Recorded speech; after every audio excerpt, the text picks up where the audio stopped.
Last year, MIC's Faculty of Arts hosted a series of public lectures to celebrate the 30-year anniversary of our Bachelor of Arts programme.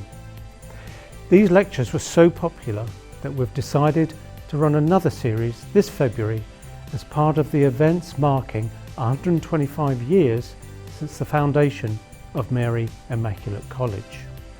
How did an Irish poet take aim at Oliver Cromwell in the 1980s? What mysteries are contained in the Black Book of Limerick? How visible is climate change from Earth's orbit? How has radio affected our understanding of who we are as a nation and as individuals? And is it always morally appropriate to discuss both sides of an issue? All will be revealed at the MIC Faculty of Arts Public Lecture Series 2024. These events are free and all are welcome.